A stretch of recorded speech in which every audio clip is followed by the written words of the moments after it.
All the cadets entered through the gate, with Adele leading them. But the moment they stepped inside, the students began coughing heavily. They were now inside a distorted dimensional space, and Adele quickly realized the reason behind their struggle. He thought to himself that no one's body had fully adapted to the environment yet, and even he was reaching his limit. Struggling to hold on, Adele pointed ahead and spotted the exit. Relieved, he encouraged everyone, telling them that it wasn't far and urging them to hurry while the gate was still open. Just then, the gate behind them began to close. Adele shouted for everyone to run, grabbing Luna's arm and pulling her forward as he called out to her to move quickly. One by one, the cadets leapt through the shrinking opening. Adele was the last to jump outside, and the moment he landed, his eyes widened in awe. Hovering above the clouds was a massive floating island glowing with magical energy. It was none other than the Royal Academy, also known as the Sky Castle. Adele observed the breathtaking sight and admitted to himself that it was far more magnificent in person than he had imagined. He now understood why humans called it the pinnacle of magic and technology. The cadets were just as shocked. One pointed up in disbelief, asking if that incredible island was truly a school, while another whispered that compared to this, Saitan looked like nothing more than a sandcastle. Even Fawn's voice trembled as she asked what in the world this place was. Adele calmly explained that unlike Saitan, this was a human school, and though they wouldn't be entering, the barrier surrounding it was so strong that not even a dragon could break through. Fawn gasped at the thought, but Adele smirked and admitted that if he wanted, he could use position swap to slip inside, though the hero's party would likely slaughter him immediately. With that, he called the group to attention. Adele checked his map and told the cadets that their real destination lay in the opposite direction of the Royal Academy, urging them to move quickly. They marched into a dark forest filled with ominous shadows, but Adele couldn't shake the feeling of being watched. At first he wondered if it was an enemy, but soon realized it was Samuel glaring at him with hostility. Annoyed, Adele thought about how much he hated Samuel's attitude. Still, he acknowledged that Samuel's magical talent was necessary for the plan to succeed. Stopping in his tracks, Adele suddenly extended his hand. Samuel narrowed his eyes and coldly asked what he was doing.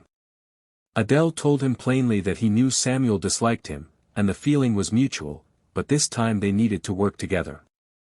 Samuel scoffed and demanded why he should ever cooperate with him. Adele replied seriously that without their cooperation, everyone there would die, and the two of them would be to blame. After a tense pause, Samuel reluctantly agreed, warning that it was only this once. Adele grinned, calling it a wise choice, and thought to himself that now all that remained was to locate the secret realm. Just then, a student pointed out something strange ahead. Floating in the air was a faintly glowing door. Checking the map, Adele confirmed that this was indeed their destination, the entrance to a human-created secret realm. The cadets marveled at the bizarre sight, but Adele explained that this was how they would proceed inside. One student eagerly reached for the handle, only to be electrocuted as sparks crackled around him. The others cried out in alarm, but Adele calmly analyzed the situation, realizing it must have been designed to only open for Royal Academy instructors. His gaze turned to Samuel, who snapped back at him for staring.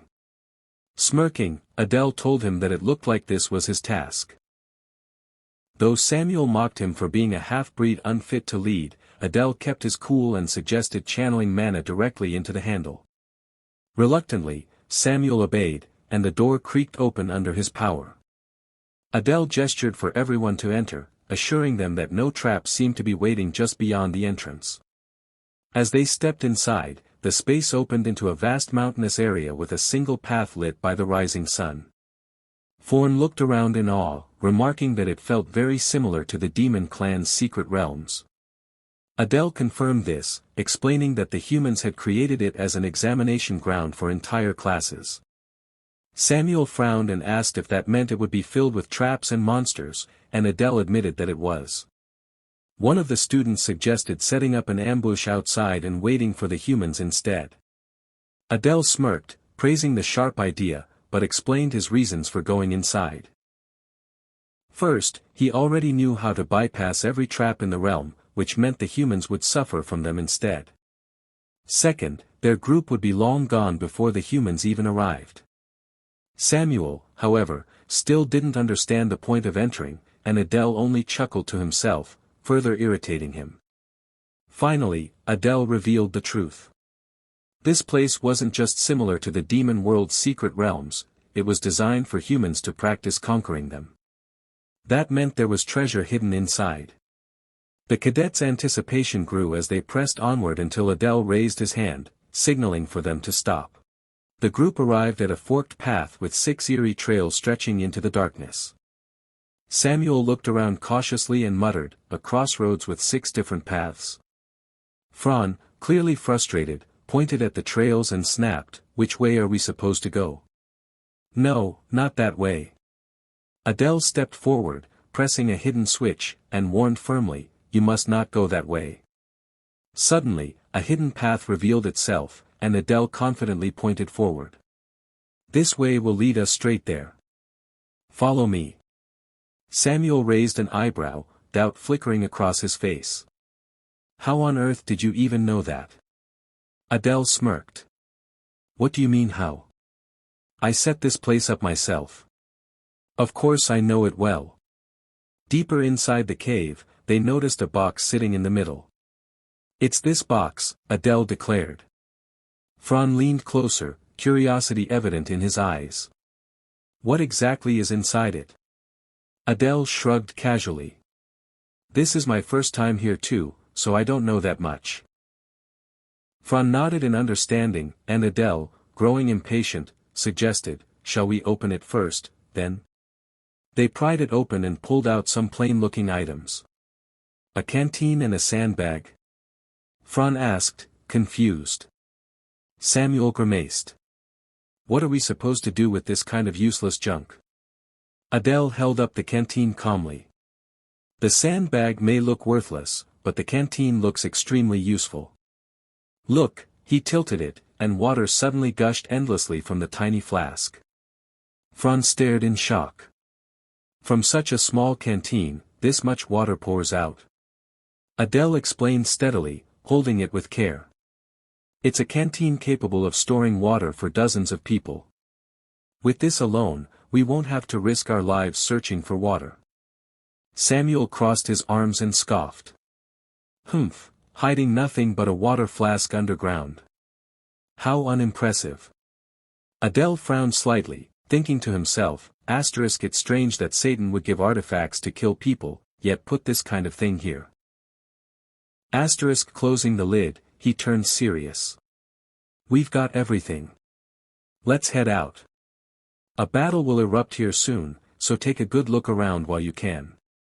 Facing the group, he continued, "Now, let me explain the roles you two will be taking on. Samuel, I would like you to be in charge of reconnaissance." Samuel's irritation showed immediately. "Why should it be me that does that?" Adele calmly pointed at him. "Because you are the most suited for the job." Samuel crossed his arms, challenging him. "Wouldn't it be better if you, the class rep, did it yourself?" Adele's expression remained serious. "No, this is a role only you can fulfill. Your stealth and magic abilities are second to none.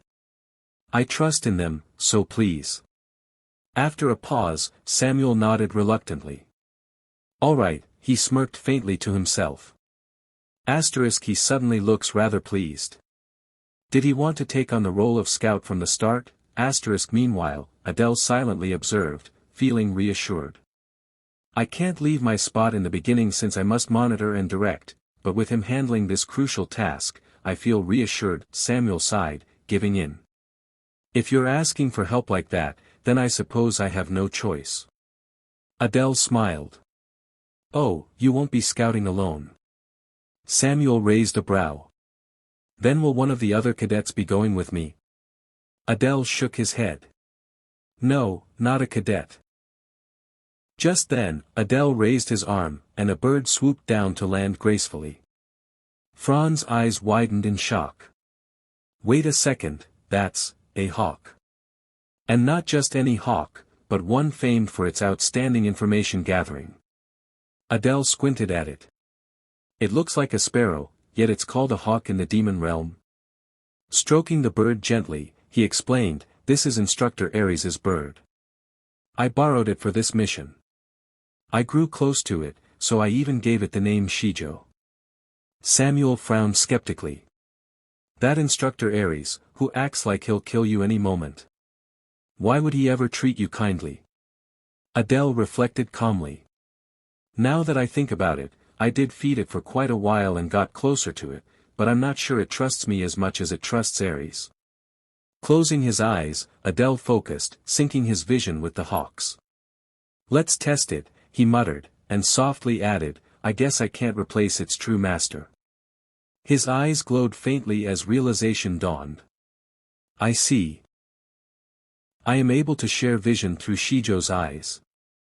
Pointing at Samuel, he commanded, Shijo, from now on you will accompany this man.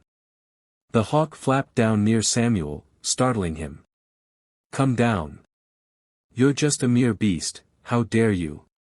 Samuel shouted, waving his hands, but the bird ignored him and pecked repeatedly at his head. Adele spoke calmly, gesturing toward Samuel with Shijo perched nearby. Since I can share information with Shijo, Samuel, your role will be to protect it. Samuel gritted his teeth but nodded reluctantly. Very well. Turning to Fran, Adele continued, and Fran, when I step away, I'd like you to take command of the cadets. Your ability is charm, correct? Fran nodded confidently. That is correct. I can temporarily make our allies much stronger, though for some reason, it seems to have no effect on you. Adele smirked faintly, brushing it off. That's probably because your charm isn't strong enough. Fran snapped, narrowing his eyes. Humph. That's impossible. But tell me, why would you need to leave your post? Adele folded his arms, eyes sharp with determination. The cadets of the Imperial Academy will be coming here with an instructor. I intend to face that instructor myself. Samuel stepped forward, shocked. What? Even for you, going up against an instructor alone would be too much. Adele grinned slyly. Are you worrying about me? Can't believe I've lived long enough to see this. Fran crossed his arms coldly. Just die already. Adele chuckled. I'm joking. I only mean if the instructor appears. If he doesn't come, I'll regroup here immediately. His eyes glimmered with intensity as he thought to himself, but honestly, he will come. No, he must come.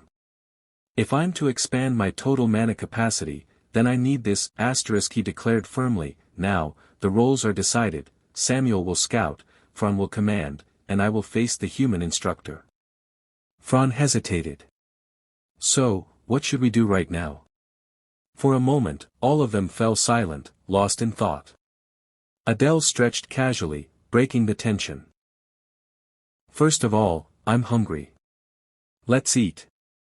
And it would be best if we camp here for the night. Samuel rolled his eyes. That's all you can say. Adele's expression grew serious, pointing at him. Oh, Samuel, you must depart immediately. Check whether there's a class from the Imperial Academy holding outdoor lessons along their route. Samuel clutched his stomach, grumbling. But I was about to eat, Adele cut him off and turned away with Fran. Then, I leave it to you. Good luck. Shall we, Fran? Behind them, Samuel stood dumbfounded, the bird still pecking at his head. Later that night, chewing on rough military rations. The other cadets gagged and started retching after forcing down the tough food. Adele smirked. Tisk, tsk. Typical pampered young nobles. Even he chewed reluctantly, grimacing.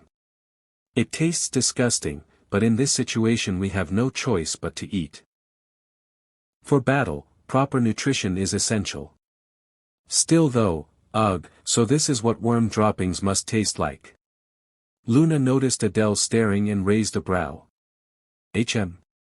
Why are you staring? Flustered, Adele turned away quickly. It's nothing. Luna offered him a small pack of food. It's really bland. Would you like some jerky instead? Adele shook his head firmly. No, the other cadets are struggling too. I can't be the only one to eat better. Save it for later. We might need it. Luna smiled faintly. See? In times like this, you seem kinder than expected. Adele grinned smugly. I've always been kind, actually. He sighed softly. Because of this sly face, I keep getting misunderstood. Gazing into the distance, he muttered, anyway, I wonder if Samuel is doing all right. Cut to Samuel, crouched on a cliffside, observing from afar. Samuel, watching the Imperial Academy, he's doing well, Adele thought. Suddenly, Samuel's eyes widened. Hold on, something is descending right now. A carriage surrounded by a glowing aura began to descend dramatically from the sky. Samuel gasped. That carriage, no way.